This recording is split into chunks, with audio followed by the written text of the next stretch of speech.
Selamat siang, teman-teman. Pada kesempatan kali ini saya akan menjelaskan tentang cara membuat SIM di Jepang.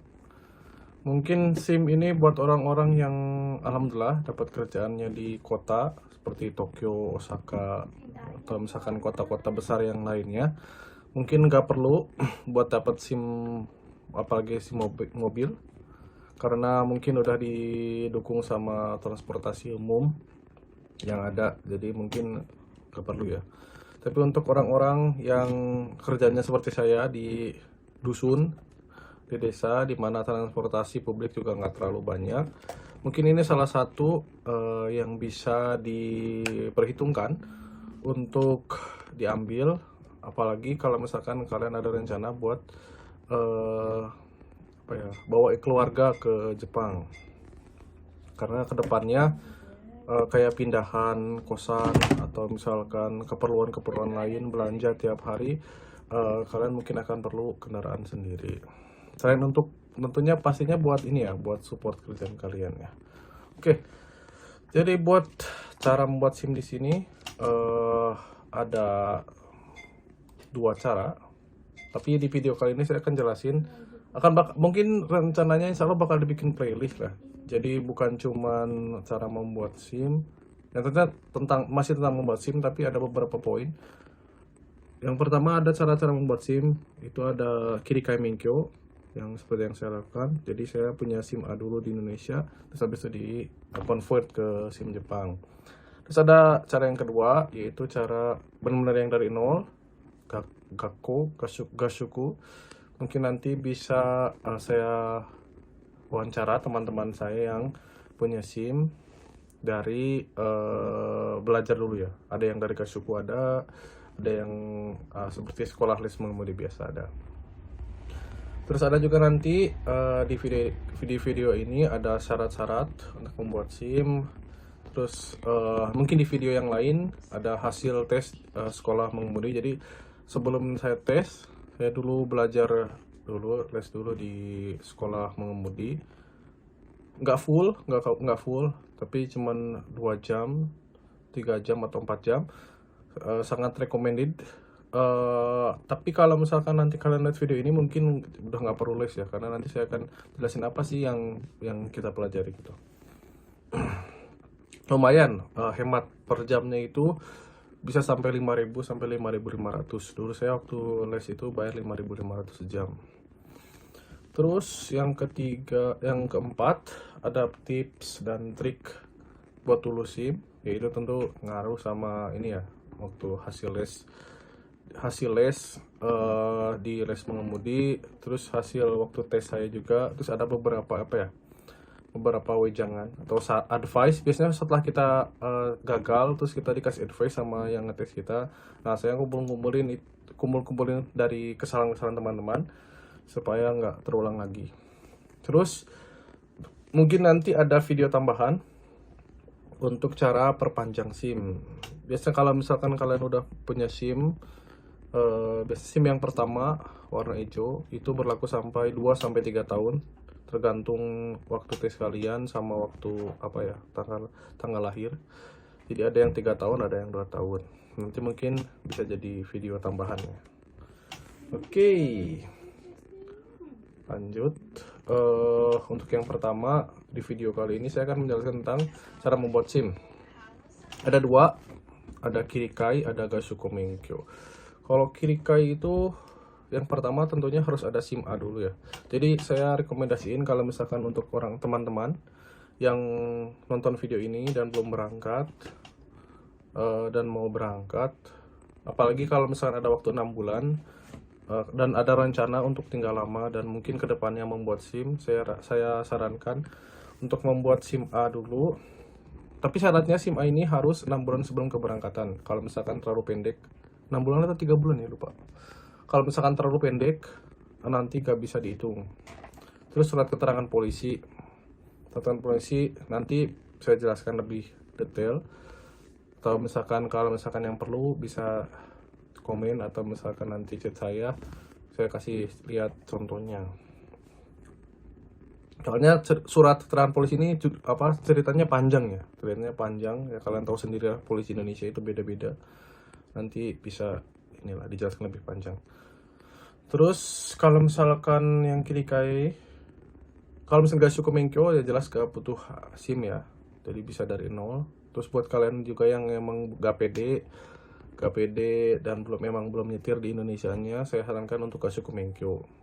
Kalau misalkan kalian nekat, ya bisa aja. Kalau misalkan belajar di Indonesia, dapat SIM, terus dapat surat keterangan polisi, ya bisa aja. KIRIKAI Menkyo. Cuman kalau misalkan yang udah terlalu mepet atau misalkan udah nanggung di Jepang, mungkin bisa kalian coba di Gasshuku Menkyo. Terus yang kedua, perbedaannya ya KIRIKAI Menkyo sama Gasshuku Menkyo. Yang KIRIKAI itu cepat, jadi paling cepat kalian tuh bisa 2 kali pertemuan bisa jadi. Yang pertama tuh buat tes dokumen. Terus yang kedua itu langsung test drive. Kalau misalkan kalian sekali lulus, ya kalau misalkan kalian beruntung dan sangat pro bisa aja. Cuma 2 kali. Sedangkan kalau misalkan Gasshuku Menkyo itu paling cepat 2 minggu. Jadi kalau misalkan Gasshuku itu yang ngecamp itu 2 minggu, biasanya nggak pulang selama 2 minggu. Itu kalau misalkan kalian emang pintar menyerap materi 2 minggu bisa. Tapi kalau misalkan kalian pengen sambil kerja, sambil belajar, itu mungkin bisa lama, bisa 3 bulan lebih mungkin. Karena memang kayak misalkan seminggu sekali atau seminggu 2 kali gitu, itu bisa lama. Terus kalau misalkan yang ketiga, biaya murah kalau untuk KIRIKAI Menkyo, karena kita tuh bayar cuman kalau misalkan sebelum tes ya. Sebelum tes itu kita bayar kalau nggak salah 3.500 atau 2.500 tergantung di mana provinsi kalian tes, mungkin beda-beda. Sedangkan kalau misalkan Gasshuku Menkyo itu bisa biayanya sampai 25 sampai 30 mang. Ya begitulah. Karena ya kita diajari dari awal semuanya, aturan drive, biasanya bisa lumayan lah. Terus untuk yang KIRIKAI Menkyo itu tes tulis dan tes drivingnya lebih mudah, relatif lebih mudah dibanding Gasshuku Menkyo ya. Kalau tes tulis yang KIRIKAI itu cuma 10 soal, sedangkan kalau misalkan yang Gasshuku Menkyo itu yang tesnya bisa sampai 100 soal dengan dengan bebannya yang juga beda ya. Kalau tes tulis itu gampang banget. Yang KIRIKAI Menkyo itu gampang banget ya. Cuman kayak formalitas itu. Beda sama Gasshuku Menkyo yang tesnya beneran. Terus yang kedua, driving tesnya lebih gampang. Kalau misalkan kita lihat di course-nya ya. Jadi ada perbedaan course buat yang KIRIKAI sama Gasshuku Menkyo. Kalau KIRIKAI itu nggak ada tes yang berhenti di tengah-tengah tanjakan. Terus nggak ada tes kalau ada kereta, perlintasan kereta, gak ada tes parkir mundur, gak ada tes di jalan asli. Jadi kalau misalkan tes di KIRIKAI Menkyo itu cuman tes tentang cara masuk jalan, cara ganti jalur, lampu merah, terus kalau misalkan ada dinding di kanan kiri, nanti jelasin di kedepannya lah. Kalau Gasshuku Menkyo tes tulis dan drive-nya susah, seperti tadi dijelasin, ada banyak poin-poinnya. Tapi ya tentunya kalau misalkan kalian yang masih nol, sangat rekomendasi karena kalian bisa dapat ilmu untuk mengemudi. Kalau misalkan kalian worry ya, karena kalau misalkan kedepannya kan kalau kecelakaan juga bakal sangat mengkhawatirkan dan lumayan mahal di sini. Jadi biar gak terjadi seperti itu, kalau misalkan kalian emang gak pede ya bolehlah Gasshuku Menkyo dulu di sini di Jepang, setelah di mana. Terus lanjut kita jelasin tentang tahap-tahap buat SIM KIRIKAI ya. Yang pertama siapkan berkas. Berkas. Yang kedua iaku atau pesan dulu. Kalau misalkan waktu zaman dulu corona mungkin lebih gampang karena kuota perharinya bisa banyak. Tapi karena corona jadi bisa lama ya. Akunya bisa aku sekarang mungkin tesnya bulan depan dan seterusnya. Terus submit dokumen dan wawancara ini kayak wawancara berkas maksudnya. Terus tes mata, terus nanti istirahat alias bisa dipakai sejam itu buat jalan-jalan rute yang nanti kita tes drive. Terus yang nomor 6 itu tes mengemudi. Yang pertama siapkan berkas SIM A Seperti yang tadi jelasin, SIM A itu harus 6 bulan sebelum ke Jepang. Ya begitu. Terus habis itu surat keterangan polisi. Keterangan polisi ini sebenarnya syaratnya itu intinya itu menjelaskan tentang nama kalian, nomor SIM, terus habis itu kapan itu SIM dibuat, dan itu tuh SIM A, SIM yang menyatakan bisa mengemudi kendaraan roda 4 sampai sekian ton. Kalau dulu saya tulisannya 350 ton. Seperti itulah. 350 ton. 3,5 ton. Terus yang ketiga translate Jepang. Translate SIM Jepang. Ini kita ada tempat namanya JAF. Japan Automobile Federation. Nanti tinggal lihat di Google, pasti beda-beda setiap provinsi. Ini transit Jepang. Kalau dulu waktu zaman corona, sebelum corona bisa daftar, habis itu nanti langsung diisi formulir langsung jadi hari itu. Tapi sekarang kalian daftar ke sana, terus translate, terus nanti biasanya dikirim lewat kayak letterbox gitu. Letter pack, nanti dikirim ke rumah kalian. Jadi bisa jadi seminggu jadinya, atau 3 hari kalau paling cepat, tapi ya seminggu lah katakan. Terus tentu butuh paspor, butuh Zaryucard, KTP kalian ya, paspor KTP Jepang. Terus pas foto itu nanti kan ada beberapa tipe ya. Kalau pas foto ini nanti kalian pilih yang buat menkyo gitu, yang kecil lah, ada tulisannya. Terus yang ke terakhir itu formulir itu nanti dapat di menkyo center sendiri. Lanjut, siapkan berkas sudah. Nanti kalau misalkan ada yang nggak ngerti khususnya tentang ini, biasanya surat keterangan polisi ini, nanti bisa lanjut di komentar karena ini panjangnya. Jadi dulu apa jelasin sekarang aja. Jadi surat keterangan polisi ini harusnya, saya nggak tahu yang harusnya yang mana, tapi biasanya dibuat di Kapolres. Tapi entah kenapa dulu saya waktu bikin di Kapolres nggak bisa, saya harus ke pusat dulu, terus nanti ke Kapolda, tapi panjang. Pokoknya ini beda-beda lah. Nanti bisa komentar di sini. Lanjut, Yohaku itu maksudnya pesan. Kalau misalnya nggak pesan, biasanya sekarang udah nggak boleh ya, karena ada kuota per hari. Bisa lewat telepon, nanti bisa cek di Google Map. Di Google Map nanti ada pasti menkyo center kalian. Nanti nomor teleponnya, terus telepon aja kalian mau bikin kirikan menkyo atau mau apa. Udah. Atau bisa langsung ke menkyo center buat aku. Tapi kalau misalkan deket ya, kalau misalkan jauh mending telepon aja. Karena saya yang bolak-balik. Terus habis itu yang kedua, setelah aku di hari H, kalau saya kebetulan di Tochigi ya, ini saya jelasin yang di Tochigi aja. Jadi untuk yang pertama, yang hari pertama itu submit dokumen. Jadi ada pagi ada siang. Kalau submit dokumen itu siang biasanya setelah jam 1 atau setengah 2. Jadi masukin dokumen, nah nanti tinggal ada ruangannya, terus kalian nunggu dipanggil. Setelah dipanggil nanti kalian wawancara tentang SIM. Ya jelas lah. Pertama tentang dokumen. Pertama isi paspor. Dulu itu sampai di wawancara detail. Kayak kalian tuh tanggal sekian tuh di mana. Kalau saya dulu kan kebetulan paspor yang lama tuh ke Jepang mungkin udah 3 kali. Terus beberapa negara lain itu juga ditanyain tanggalnya kapan gitu, keluar masuknya itu dijelasin, ditanyain. Yang kaitannya sama sebenarnya tuh ngecek SIM kalian itu udah berapa lama sih dari kalian ngambil SIM ke berangkat ke Jepang itu.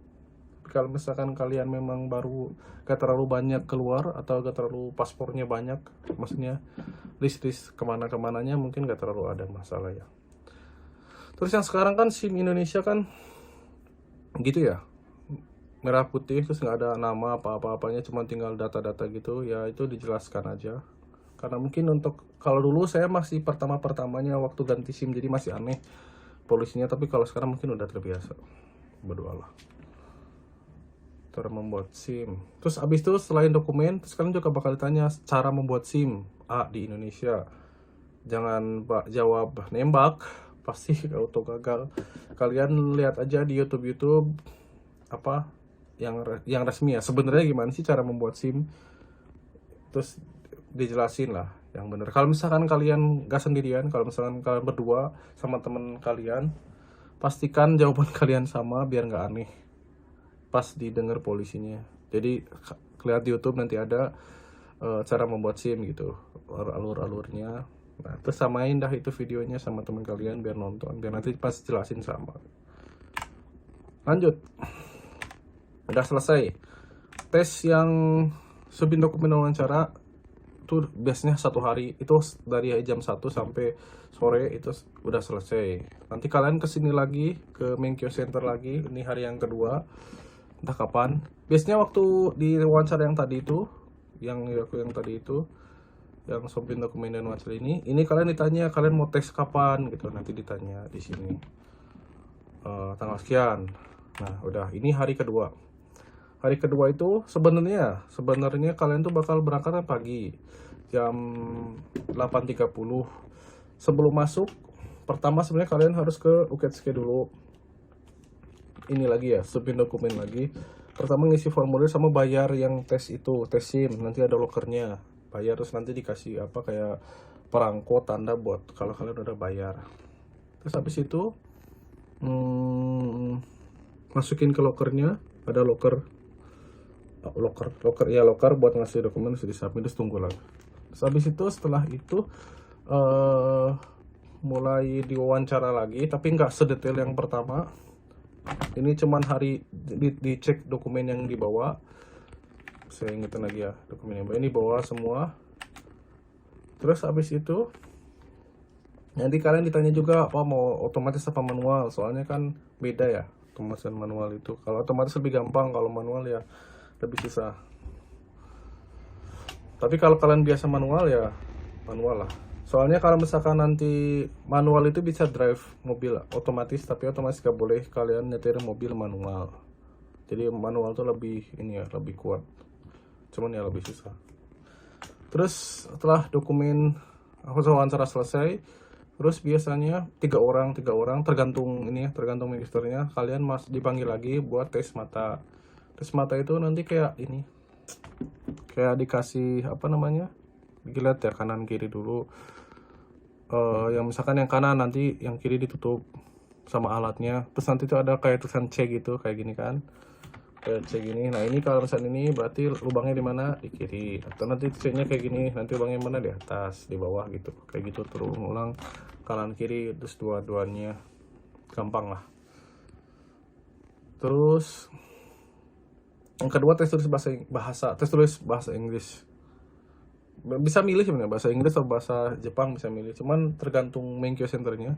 Tapi mungkin kayak cuman 2 opsi gini. Ini sebenarnya bisa dibilang kayak formalitas, sumpah formalitas. Pas dulu saya tes ini, bahkan ada yang orang Pakistan apa orang mana, orang India, gak bisa bahasa Inggris sampai manggil temennya buat jelasin. Ya kalau misalkan kayak gitu jelasin ya kita kan bisa aja, misalkan bocorin jawabannya, nggak tahu lah. Tapi jawabannya itu kayak cuman yes atau no. Ini saya masih inget 10 soal waktu saya dites. Yang pertama, kalau beli mobil pasti servis perlu dicek atau enggak. Ya terus gimana, gampang kan? Kalau ada tanda batas kecepatan boleh lewat batas atau enggak. Kalau gak punya lahan parkir boleh parkir di pinggir jalan yang sepi atau enggak. Kalau ada yang mau nyusul kita boleh, kalau misalkan ada yang nyusul, ini lagi ada yang nyusul nih, habis itu kita nyusul orang yang lagi nyusul lah, itu boleh apa enggak, kayak gitu. Terus kalau mau belok orang kecepatan apa enggak, gampang ya sebenarnya. Terus jangan maju mobil pas pakai seat belt, misalkan lagi seat belt, lagi maju terus pakai seat belt, itu boleh apa enggak, kayak gitulah. Ini kayak soal logika sebetulnya. Terus setelah diumumin dan nggak masalah, nanti diumumin kalau misalnya kalian lulus apa enggak. Terus habis itu nanti kalian dikasih selembaran tentang bagaimana sih cara membuat cara berkendara yang baik dan alur tes yang bakal kalian tes. Nanti saya bakal share di sini tentang mapnya khusus untuk daerah Tochigi ya, mungkin karena daerahnya beda, tapi untuk Tochigi nanti akan saya share rutenya. Terus setelah itu beres jam 12, dari jam 12 sampai jam 12 itu sampai jam 1 itu istirahat, tapi daripada istirahat. Dari jam 11 sampai jam 12 itu istirahat. 12 sampai jam 1 itu biasanya jalannya tuh dibuka, jadi kita bisa masuk terus bisa lihat-lihat rutenya sambil ngingetin titik-titiknya kalau misalkan kita sebelum test drive. Udah jalan-jalan rute, biasanya 1 kali muter itu bisa sampai setengah jam. Kalau kalian niat dan cepet ya bisa 2 kali boleh, tapi capek lah, 1 kali aja cukup. Mendingan kalian sebelum tes ini kalian lihat, nanti saya tulis dulu di sini mungkin ya link ininya, link untuk tata cara ini tes mengemudi, dan nanti saya kirimin ini, mungkin di sini bakal dipajangin ini ya, gambar rutenya. Terus tes mengemudi, mungkin kalau tes mengemudi detailnya nanti akan saya jelasin di video yang lain tentang tes mengemudi, karena ini panjang ya, detail-detailnya apa sih, ini tips dan trik untuk lulus, apa sih yang perlu diperhatiin dalam tes mengemudi dan lain-lainnya. Gimana kalau misalkan kalian belok, gimana cara kalian kakunin atau ngecek, gimana kalau misalkan ada tembok dan lain-lainnya, nanti bakal saya jelasin lebih detail. Intinya kalau pas tes mengemudi itu nanti kalau kalian yang pertama, kalian dikumpulin dulu, terus dipanggil nama kalian, dicek lagi namanya. Terus untuk orang-orang yang baru pertama kali, kalian bakal dijelasin dulu tentang rutenya dan cara gimana sih kalau beloknya gitu. Udah sekilas sama pak polisinya, sama petugasnya. Kalau misalkan kalian yang udah berkali-kali, langsung diarahin ke tempat tes. Tapi kalau yang baru pertama kali dijelasin dulu. Terus habis itu langsung turun ke bawah ke tempat tes, nanti dipanggil satu-satu. Kalau misalkan kalian nomor urut 1, berarti kalian tes duluan. Dan nanti itu ada nomor urut 2. Si nomor urut 2 itu akan naik ke mobil kalian di belakang. Jadi penonton, biar fair gitu, mungkin maksudnya gitu. Seterusnya kalau kalian urutan 2, berarti kalian akan ditonton orang nomor 3. Kalau misalkan yang terakhir nomor 6, berarti nanti si nomor 1 ini akan nonton nomor 6. Jadi nomor 1 itu harus nunggu sampai selesai. Tapi kalau 2, nomor 3, nomor 4 itu kalau kalian udah nonton, udah tes, kalian bisa balik ke tempat resepsionis, di mana setelah nanti tes dan semuanya di sana dijelasin, kalian bakal diumumin di sana. Oh iya, setelah tes mengemudi nanti tuh kalian akan diceramahin gitu, apa evaluasi ya, pasti kekurangan kalian A, B, C, D. Habis itu udah selesai. Terus yang selanjutnya, setelah semua selesai pengumuman nanti mungkin saya ini ya, di sini bakal diliatin gimana sih pengumumannya. Ada saya rekaman teman saya di sini. Selesai. Terus selesai, habis itu foto dan selesai. Foto ya, kalau misalnya kalian pede lulus hari itu, kalian pakai baju yang bagus, lumayan kan ke foto dikit. Pakai rambutnya juga di set dulu, habis itu foto, habis itu selesai. Ya selesai. Terima kasih. Sekian alur singkat tentang cara membuat SIM. Tentunya di video selanjutnya saya akan jelasin tentang hasil tes di sekolah mengemudi, terus tadi ya tentang tes mengemudinya sendiri, apa sih yang perlu diperhatiin, bagaimana caranya belok, bagaimana caranya kakunin, bagaimana caranya ngecek mobil dulu sebelum maju, bagaimana cara masang seat belt dan lain-lain akan ada di video selanjutnya. Jadi terima kasih telah menonton. Kalau misalkan bisa jangan di skip biar durasinya banyak. Biar semangat bikin videonya. Terima kasih yang masih stay di channel ini, karena yang bikin channelnya mager dan videonya kayak delay setahun sekali. Tapi mungkin kebetulan ini lagi libur karena corona, jadi bisa bikin konten yang banyak, khususnya untuk ini ya, untuk series membuat SIM Jepang ini. Oke, selamat jumpa di video selanjutnya tentang cara tes SIM test driving, hasil tes di sekolah mengemudi. Habis itu tips dan trik lulus buat test drivingnya, dan habis itu tentang SIM, perpanjangan SIM. Terima kasih, dadah.